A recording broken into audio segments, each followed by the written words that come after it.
good evening, everyone. Well, good morning. Welcome back. And the first preview of the year for UFC 311. I'm joined this morning or this evening, depending on which way we're taking it, by Callum and by Jamie. How are we doing? Not too bad, bro. Thanks for having us. If anyone calls 1 minute past midnight morning time, they got serious issues. Yeah, I thought. Yeah, you know what some people's like. I know it's AM. I know it's officially AM, but no. Yeah. Yeah, you don't have to cater to everyone. When is the cutoff point then, boys? When the sun comes up, man. When I see that big yellow thing in the sky, that's when I'm awake. Right, let's get on to the big card this weekend. Islam Makhachev making his fourth defense of his lightweight title, rematching Arman Tsarukyan. If Islam Makhachev wins, then he will have the most lightweight title defenses. So he's up there for a little bit of history.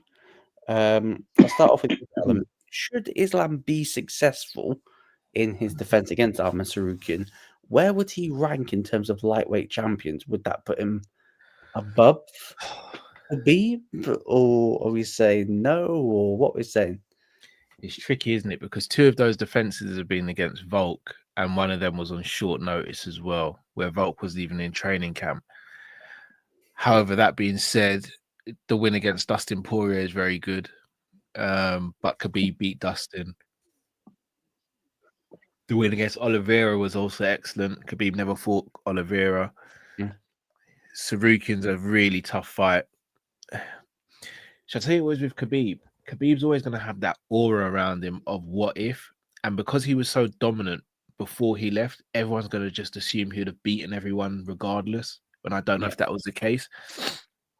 What I will say is I think Islam Makhachev is more rounded than Khabib as a fighter, and because of that, there's an argument to put him in the list of best 55ers to do it. I don't know if he's on the Mount Rushmore yet, though. It's a difficult one because 55's always been a glamour division with some great fights, but I don't know if there's been, apart from Khabib, and maybe BJ Penn, have there been real standouts at 55? Yeah. I have to touch on this, right? Wrexham get battered everywhere they go. Mate, I don't even support Wrexham. I support Liverpool. I know Wrexham lost to Shrewsbury, but I don't support Wrexham. I support Liverpool. But thanks for the comment. Make sure to hit the like button. Make sure to follow us on socials as well. Yeah, Jamie. So I'll go with you, right? So where would you rank Islam should he successfully defend his belt against Tsarukyan? Where would that put him in terms of lightweight champions? If he wins this fight, it's the only fight I'm counting. Like you're counting. He fought 3 bums out of their age range. Done, finished in the sport. This is his first title fight when he's fighting someone at the best of their ability and not past their prime. Him fighting Volk the first time was not Volk at the best of his abilities. No, Volk was finished. Yeah, Volk was finished in the first fight. It was the start of Volk's down. Yeah, start of Volk's downturn. It's the start of Volk's downturn. This is the first fight that Islam's had when he's fighting someone in the best of their abilities, like their ultimate abilities, in my opinion. And if he wins this fight comfortably, then I don't think there's a 155 on planet Earth that can beat him. I agree with that. Speaking of, the abilities, what does Arman Tsarukyan need to do? Because obviously he's come out and said recently, saying he's got a special move for Islam in their upcoming title fight. And I'm just wondering, what does he need to do to secure this victory? Because obviously Tsarukyan had Makhachev on his UFC debut, and it did extremely well against him, even though he lost with a decision. Is there anything that he can improve in his game? Because the last time we saw him fight was against Oliveira, and I thought there's some big holes there that if he gets caught in the same submission attempt that Oliveira caught him in, and that's Islam, then that's good night. I think he's got to catch Islam early. Islam's only defeat has been a KO loss, sorry. Yeah. And he got caught quite cold in that fight. Arman Tsarukyan's last KO was against Beneil Dariush, where he caught him early. Yeah. I think he's got to catch Makhachev early. The longer the fight goes, the worse it becomes for Tsarukyan, in my opinion. Islam just gets stronger and stronger, starts to read your game more and more, downloads more information and finds counters to it. He has to get Islam out there early, or he's got to hurt Islam very bad early to get that respect from him. I think he can grapple with Islam, but I don't think he can out grapple him. Out grapple him, no. But Jamie, I do think he's got more one punch knockout power than Islam, though. Yeah, I'd say, Jamie. So, how many rounds would you give like Tsarukyan? Like he needs to basically get Islam out before you go. Yeah, Islam's now taking over the fight. The first round. First round. You think if Tsarukyan doesn't finish him in the first round, then it's Islam just dragging him into deep waters? Yeah. It's gonna be boring as shit. Get ready for it. I am sick of these. Gonna be entertaining. I think this is gonna be entertaining, you know. It better be. If I see a lay down hip versus hip challenge, I'm James will be crashing done, out. man. Hip versus hip is brilliant. I don't think I'm opening up. I've got a feeling, though, to be fair, I think Islam will stand up a lot in this fight. Yeah, he's a lot more well-rounded. Like I know people, you know, because he comes in that area of the world, people just assume that it's going to be very grapple heavy. You know, striking's going to be awful. Striking's going to be like it's the worst thing that's ever happened to MMA. Well, debatable, but you know, but Islam's different to Khabib because I think Javier Mendez said that when Khabib trained, he only trained at AKA, so his striking only improved when he was in camp. But Islam I think Javier Mendez, when Islam trains elsewhere, so his striking has improved, and I reckon it will stand up until one of them gets caught with something big, and then that's when we'll see the grappling. Because you notice in every single fight, as soon as someone gets caught and they've got grappling experience, they dive for their leg straight away. They don't want to stay there anymore. Unless they've got no grappling ability anyway, and they still go for like a takedown, and then they just get caught. So, just wondering, how many rounds would you give Tsarukyan? I think he's got established dominance within the first 2 rounds. If he doesn't establish dominance in the first 2 rounds, then he's done. He's done. And you know, would you agree with Jamie? Like, would you count this as Islam's first proper title defense because it's against a prime 55er? Nah, I think Volk's the first fight against Volk, I think you've got to give him credit for. The second fight, obviously, he gets a fantastic finish, but Volk came off the couch for that one. You could see the difference between Volk in the first fight and the second fight, just physically.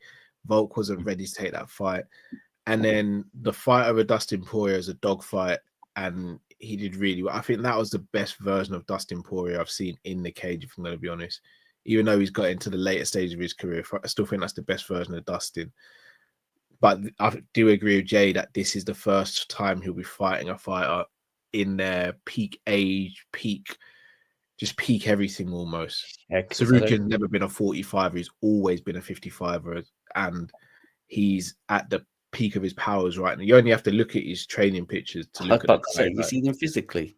Yeah, like there's not an ounce of fat on that guy. And that's him not even cutting weight. Yeah, him on the scale is going to be quite interesting to see. But you know, I'll push for predictions. I'll start off with you, Jamie. Who do you give it to? Islam defending or Tsarukyan becoming? Islam rear naked choke 4th round. Callum? going to go Islam Makhachev, head and arm triangle, 4th round. You took my... I think head and arm triangle, 3rd round. Yeah. 3rd round. Yeah. But the next title fight on the card, everyone that's tuned in, make sure they hit the like button, share button, and subscribe button. Make sure to subscribe to Jamie Phillips Football Chats and the Sanderson Show. Links are in the description. Moving on to the co-main event, Merab Dvalishvili is making his first title defense for of his UFC Bantamweight Championship, the one where he won off of Sugar Sean O'Malley at UFC Noche, and he'll be defending against Umar Nurmagomedov, who is currently undefeated, who's coming off a win against Corey Sandhagen last time. So I'll start off with you, Jamie. Was this the right fight to make for Merab's first defense? And do you think the UFC have sort of backed him up against the corner? Because Merab's been quite open to say that he didn't really want to fight now. He wanted to fight late March, early April, obviously during Ramadan. So do you think that they've sort of backed him into a corner a little bit, where it's like, well, you need to fight? When was his last fight? What month was it? October. No, wasn't Merab's last fight UFC Noche? Yeah, I think that was October. No, I don't think it was that far. I think Noche was June, no? No, it's October.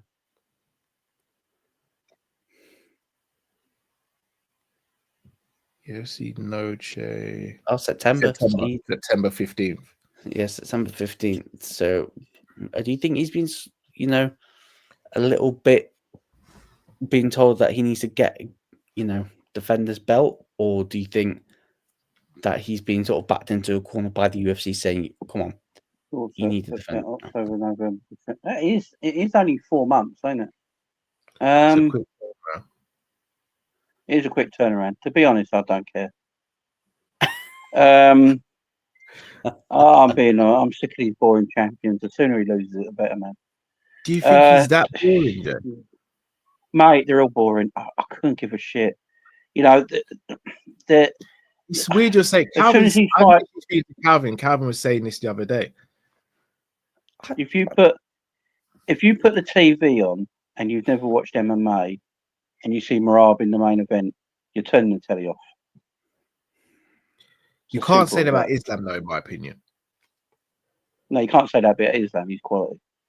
He gets finished. Merab, I'm with Uncle Dana here. He needs to get the belt off him. He needs to get the belt off him. He's a channel changer. It's as simple as that.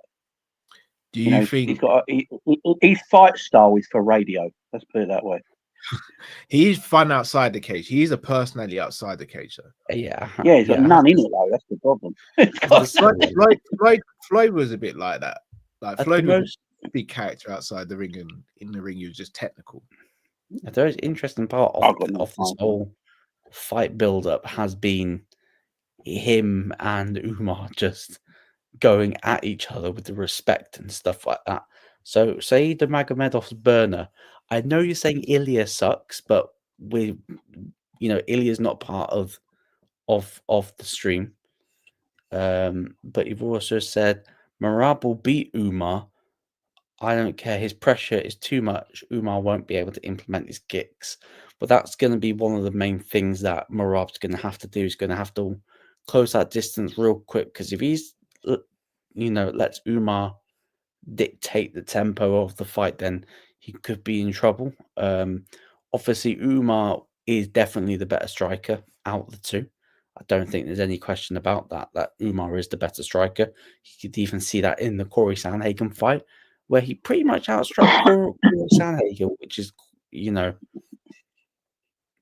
a rarity. You don't see Corey Sandhagen, outstriked in matches, but it's I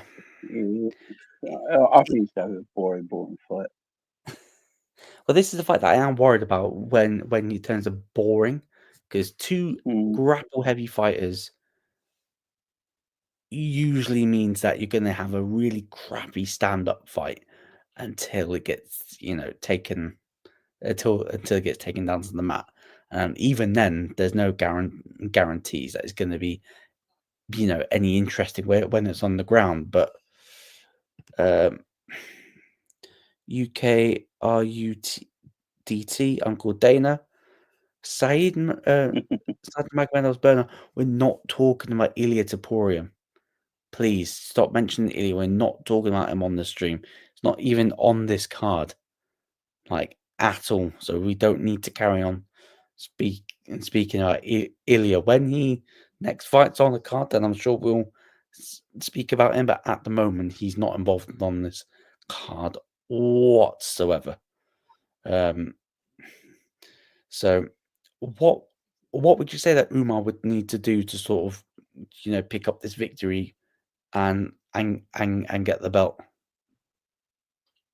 He's got to pressure Merab, hasn't he? He's got to pressure him.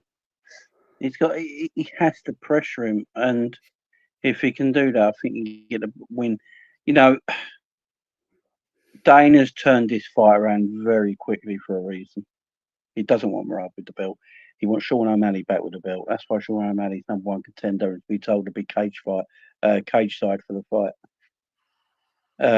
He wants that belt back around O'Malley quickly. That's why the turnaround's so quick. And I think the turnaround after this fight will be quick as well. The thing is, I know he wants, that O'Malley back with the belt around his waist.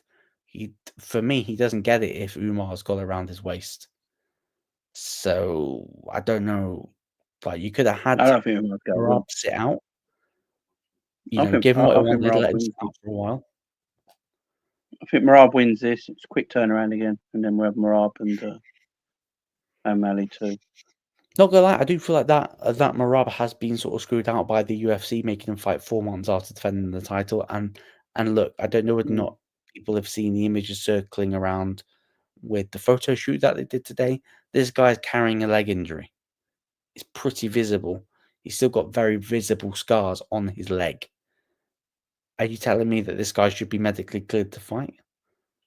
Maybe, maybe not. But the fact is that he's coming into this fight with a major injury, where, to be honest, I really don't like this when the champion feels like he has to fight when he's got a legit, obvious, big the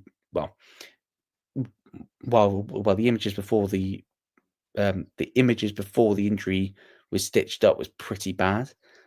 Are you telling me that he couldn't pull out this fight? This card would not have collapsed if this title fight needed to be pulled from the card. This card would have not have collapsed. This is a good enough card to survive without it if necessary. And I do feel like that Merab is backed against the corner. My worry for Merab is how well is that Tuxedo Master is my favorite human on planet Earth, Luke Downer. Well, thank you very much, right? Thank you very much. I don't know. It's cowing. I think it's the little one. So Callum will be back soon, but I just think with this one, if that leg is the thing, my only issue with that potential leg injury is how that's going to affect his cardio, and he's wrestle heavy as well, and how's that leg going to affect his stability? I'm unsure. I mean, it all depends how that. I don't think the leg surely can't be a problem. It surely can't, because Merab should pull out if he is. He should pull out. We know fighters. If he's got an official injury. We know fighters that don't take advice and still fight to their own peril, and then when they lose the bout, they go, "Oh yeah, maybe I should have just waited," but they don't. Yeah. But anyway, Jamie, I'm going to push you for a prediction. Who do you think is going to win this fight? I think if Merab is fit and everything's fine, I think his pressure for a 5-round fight will get the win. I'm going to go Umar. I think this has been done perfectly. He's set up perfectly for Umar, and I think he's gonna win by decision. When Callum comes back, I'll get Callum's prediction. I'm just being wary of time, so we'll just continue going down the card. First non-title fight, off the card. His little one woke up, so he'll be there when you can get there. Next fight on the card: Yuri Prochazka versus Jamal Hill. Jamal Hill made his first fight after losing to Alex Pereira at UFC 300, and obviously Yuri Prochazka. I believe this is his first fight since he also lost to Pereira as well. Yeah, so both of these fighters, first fight coming back. How do you see this one going? Just before you start, I like Luke because MMA Guru is always mean to me, but Luke is nice. Oh yeah, you go on to the streams as well. That's good to know. Don't worry, we're not mean over here. Yes, Yuri Prochazka versus Jamal Hill. Good matchup. This is a good matchup. Yeah, this should be a good. I mean, it should be a good matchup. Jamal Hill, didn't they both just lose to Pereira as well? Yeah. Pereira. Is that both their last fight? Was Pereira both their last fights? Yeah. Jamal Hill lost to him at 300. Then Prochazka lost to him at 303. That's mad, ain't it?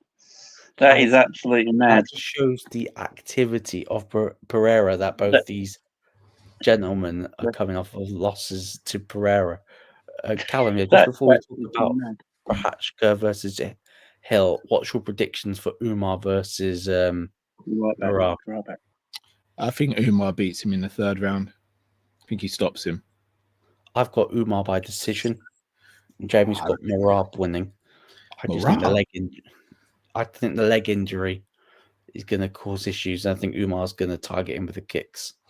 I think Merab's biggest game plan is always going to be leaning on his wrestling, and I think Umar combats that, and I think he's got better striking than Merab as well. Agreed. But we're moving on, Callum. We're moving on to Prochazka versus Hill. Both of these gentlemen coming off of losses to Alex Pereira at UFC 300 and 303 respectively. The Poetam victims. Yeah, the Poetam victims. Obviously, this has been a very, I think, interesting build-up, especially from Jamal Hill's side. Obviously, we know what he's been like on social media. I have seen some interviews of just people just constantly trolling him, messaging his 9-year-old kid. Yeah, I was watching MMA Guru. By the way, I'm surprised MMA Guru got that interview because he did clown Jamal quite a lot. Yeah, but numbers are numbers. Numbers. But it's very interesting to hear his mindset heading into this fight. About where do you think he's at? I think he seems pretty comfortable with where he's at. I think he knows he had to, because of the way he lost, I think he knows he had to find a way of building a fight with Pereira again. Whether that means he becomes a villain and everyone wants to see him just get knocked out again. But either way, he still gets the fight, right? Yeah. I don't think him and Yuri have been disrespectful to each other. In fact, Jamal's been pretty respectful of Yuri. He's always been quite complimentary of him. Yeah. This could be fight of the night, potentially. But I don't think it will be.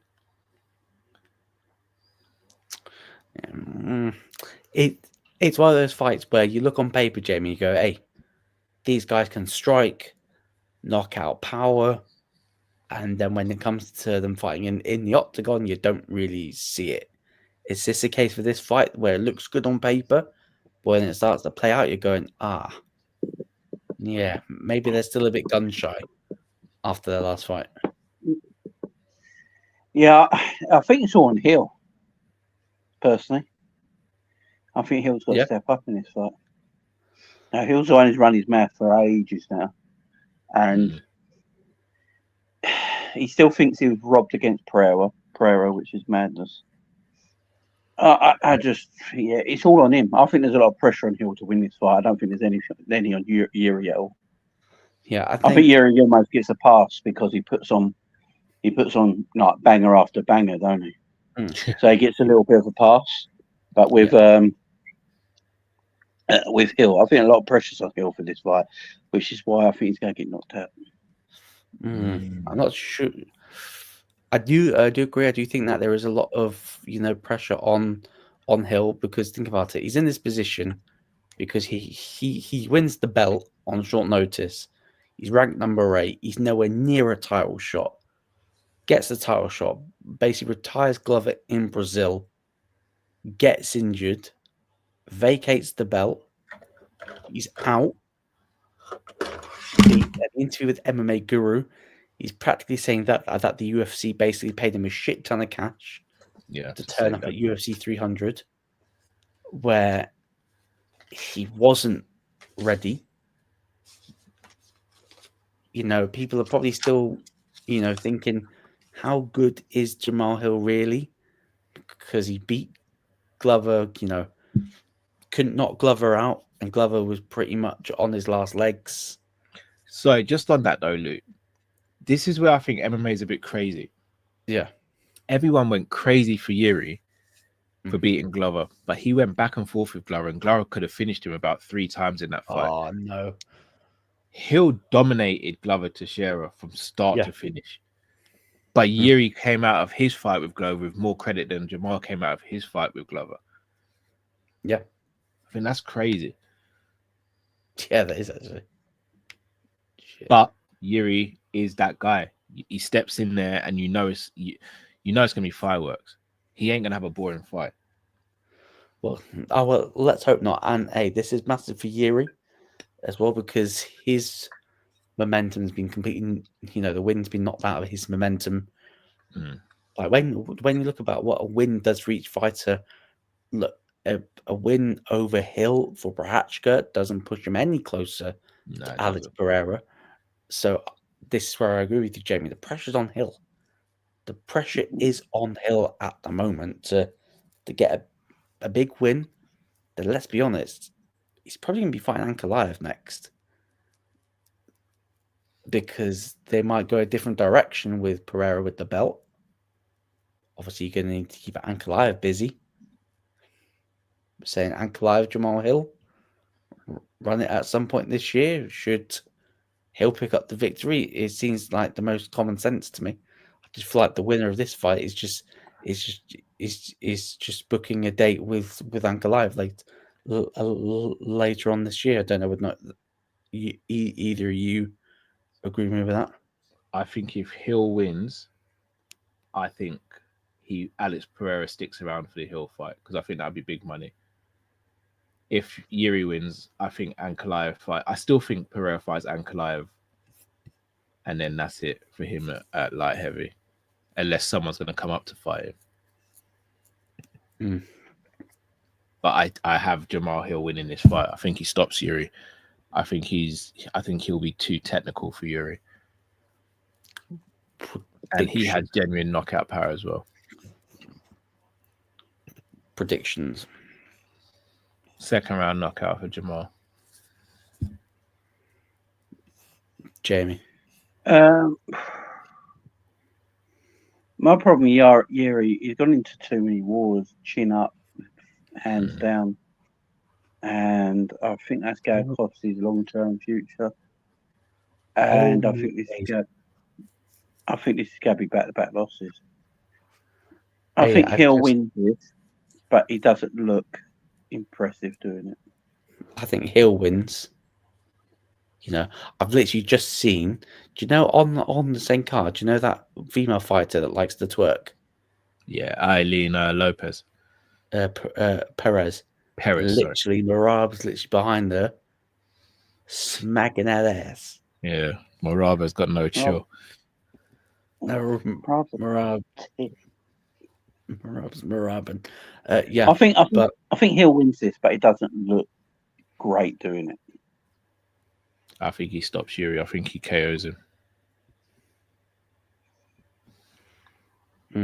I think Hill wins by decision. I think they're both going to be gun shy. I can't see Yuri being gun shy. The guy just spent three days in a dark room by himself, no devices. He's a man that doesn't strike me as getting gun shy. Let's find out. Let's find out. But moving on. Shout out to everyone that's tuning in at this late hour. Make sure to hit the like button, share button, and subscribe button. Let's whiz through these last two fights on the main card. Next up, Beneil Dariush versus Radano Money Moicano. What are you thinking? This fight's not a number one contender's bout. I don't think a win for either of these gentlemen pushed them any closer towards the title. Great opportunity for Moicano to break into that top, within the top 10. Start off with you, Callum. Yeah, I think it's a good fight for Moicano and for Dariush. I'm still surprised why Dariush has been ranked so low in the division. Like his last two losses were against Charles and Arman Tsarukyan, and if I'm not mistaken, he's ranked 9th now, right? Believe so. Whereas you actually look at the rankings, he's beat Gamrot, Ferguson, Ferreira, and Chandler hasn't won a fight since he beat Tony Ferguson. Chandler's ahead of him. Like, for me, he should be at least number 7 in the division, but that's neither here nor there. Dariush is still a good fighter. Moicano's momentum at the moment is just another level. The thing is, though, with Moicano, the people he's been beating and fighting are people who aren't great grapplers. Beneil Dariush, I think, is a very good grappler, and he's not easy to keep down on the ground either. And he's quite a big 55er. That being said, Moicano is just on a roll at the moment, and I think he's just got a newfound belief in himself, and the fact that he's training with like your likes of Dustin Poirier and all of those guys. I think he gets it done against Beneil. Yeah. So since Moicano lost to Dos Anjos in March 2022, where he literally got off the couch. Yeah. Was it like 3 or 4 days, 5 days max? 3 or 4 days. He's beaten Brad Riddell, Rene Kachoke, beat Drew Dober, beat Jalen Turner, and beat Benoit Saint Denis. So he's won 4 in the bounce. Momentum's there. You know, he's got wins over Jai Herbert, Alex Hernandez. Obviously, he's lost to Viziev, Aldo, Zombie, Ortega. Those are 45. All at 45. Apart from Viziev. Yeah, so he's got 2 losses against, one's a former champion, one's someone that's in the, around a little bit higher up in the division. And look, he knows Moicano with his age, the dreaded 35 curse. He's only got a short window. Only got a very short window to push to potentially get a title shot. I don't know how many fights he would be away. I think it'd be at least another one big fight away, should he win this one, to get a title shot. But with Dariush, I think he needs a couple of wins to get a title shot. I think both guys are still a long shot away. I hate to be that guy. I really do. I genuinely don't see either of these two guys being a champion. I really like Moicano. I actually like Beneil Dariush as well. I like both fights. I don't see a world where they become champions in this division now, though. I don't think they're become champion. I think they might get an opportunity to become champion if the dominoes effects fall in a certain way. If Islam leaves the division to go up to 70, if he sticks around, then those two are going to get opportunities, providing they get a couple of big wins against big opponents, and I can see that happening. Whether or not they become champion, I sort of agree with you, Callum. by the time either of them get an opportunity, 35, 36, 37, yeah, not for me. Yeah, not for me personally. Dariush is the most B-card MMA fighter of all time.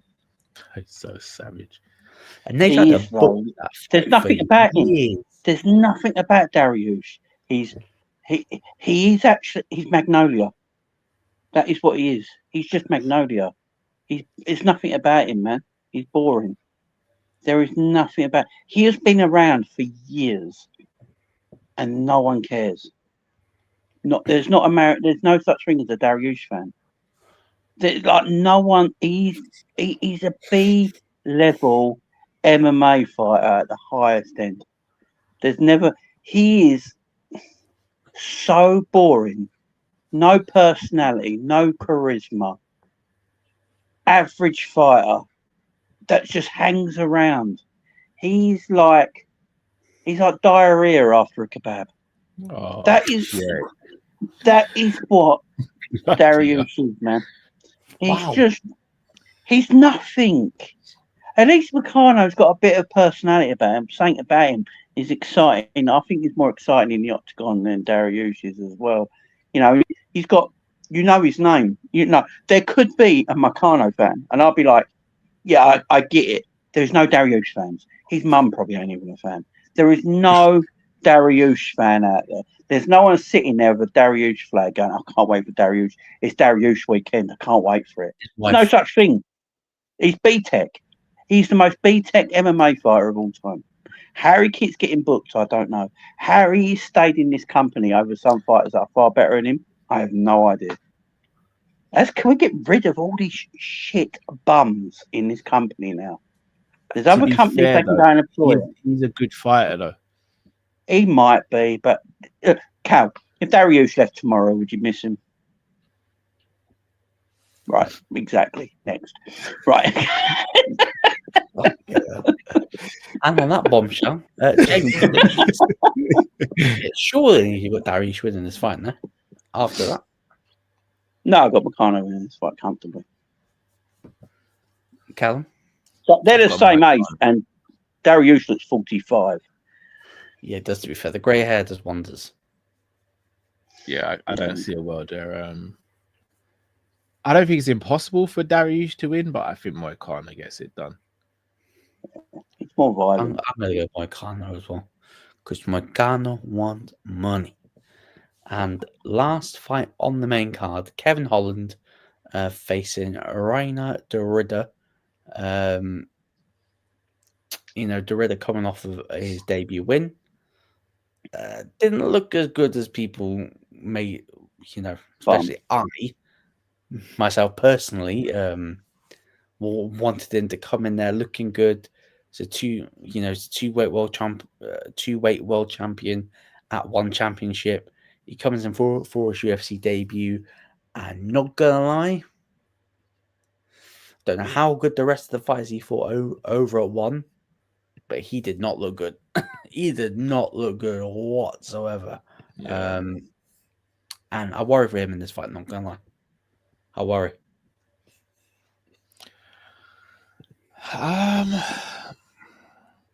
All right, so it's difficult to judge fighters, I think, just on their debut because they can be really nervous. And it's a big step up fighting for the UFC. That being said, also, Gerald Meerschaft is no joke. He's not a scrub. He seemed like a scrub because everyone's highlight of him, or everyone's biggest memory is him getting starched by Hamzat. Hamzat could do that to anyone. I don't think Derrida wins, but I think he gives a better account of himself than he did in that fight. Plus, he has got good grappling, and Kevin Holland's Achilles heel sometimes has been that. And Kevin Holland's fighting at 85, which I don't understand. I think he should be a 70-pounder.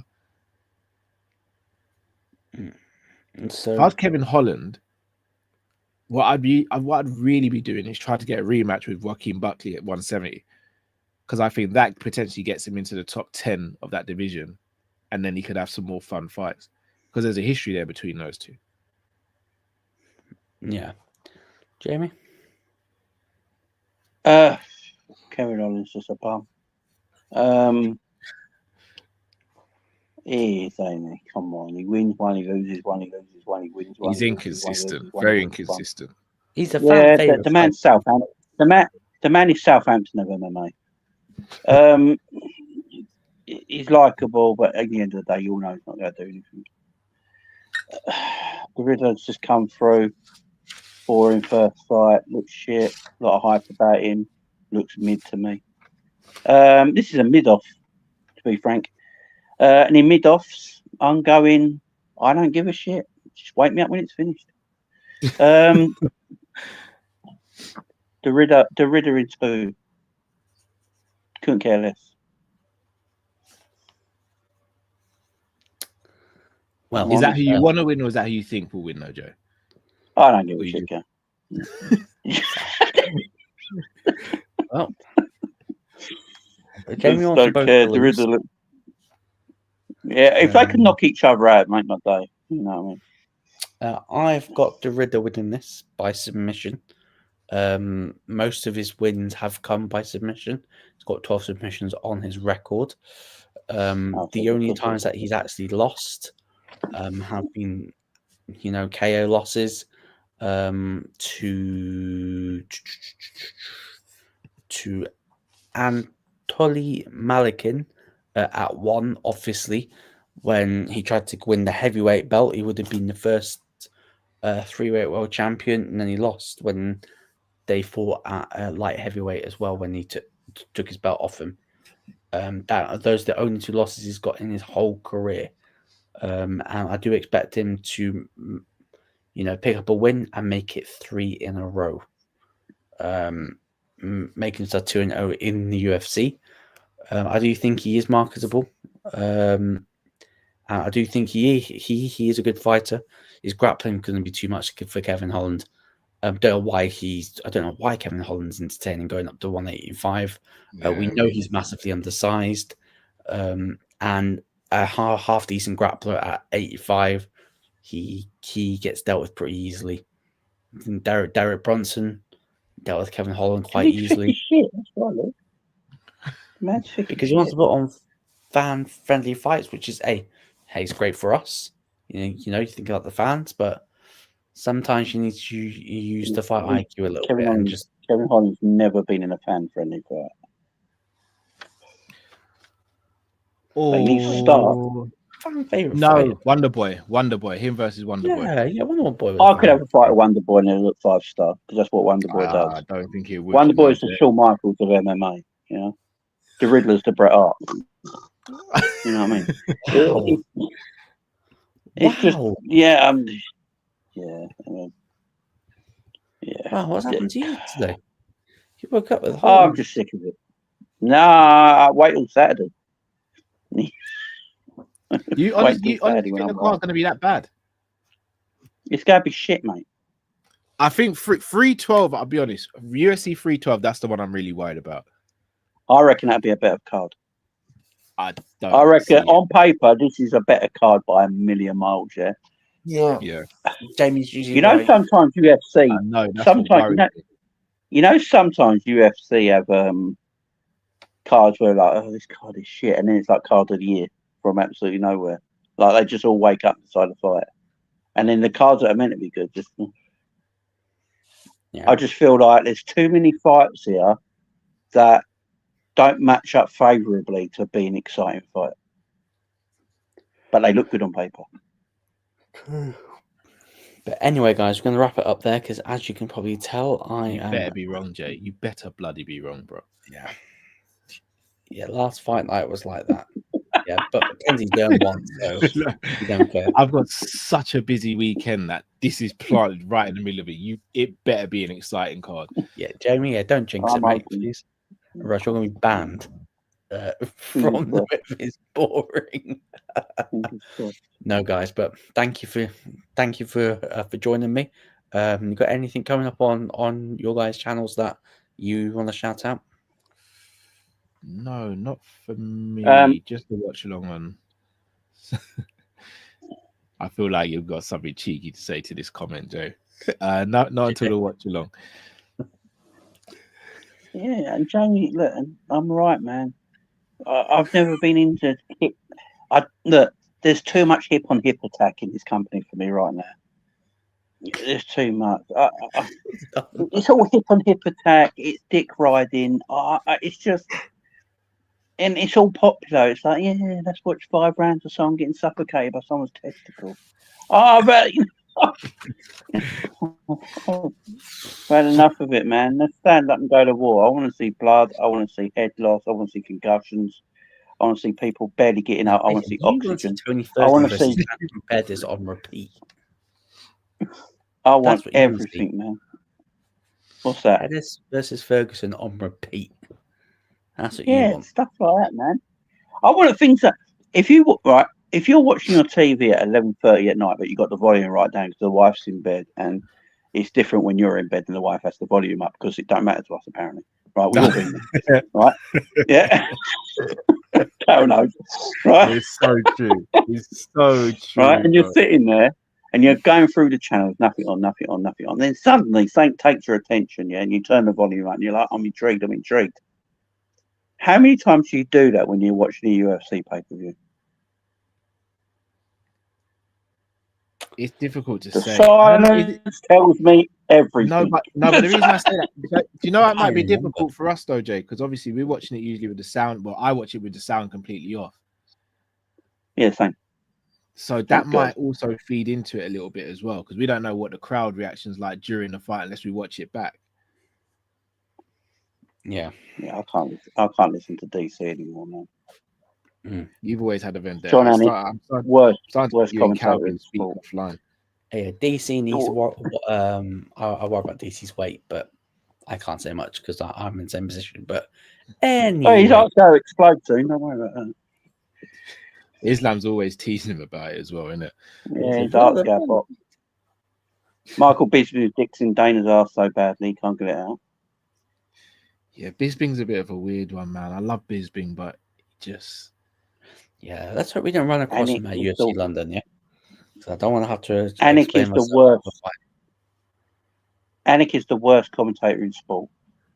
Yeah, you better hope we don't run across these guys at UFC London, or else we're fucked. No, you can't take me when you go there. You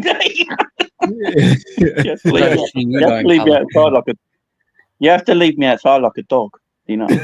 Just next to the lamppost. Jay, we're coming back now, okay? Leave me with a hot dog and a monster, I'll be fine. Right, then I'm going to wrap up here, guys. Anything you want to promote on your guys' channel?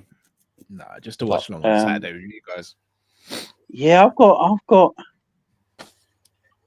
I've got nothing really. I'm not doing anything tomorrow. I'm on day off tomorrow, but Saturday I've got a load of watch alongs. Me and Drift are doing a big Saturday, so yeah. And me. I've got 12:30, 3 o'clock. Obviously, the Coppish boys got a Liverpool game, and 5:30 we've got the Arsenal game. So yeah, busy day. And then I'm doing Napoli at Atlanta straight after it. Yeah, I may jump in for a couple of those. Probably not the Liverpool game. I can't watch it. I know it sucks, but VPNs are your friend. I know. I need to sort one out. But anyway, guys that have tuned in, massive thank you, and we will see you. You know, jeez, we will see you all very soon. Watch along Sanderson Show, Sunday morning, 3 a.m. Be there.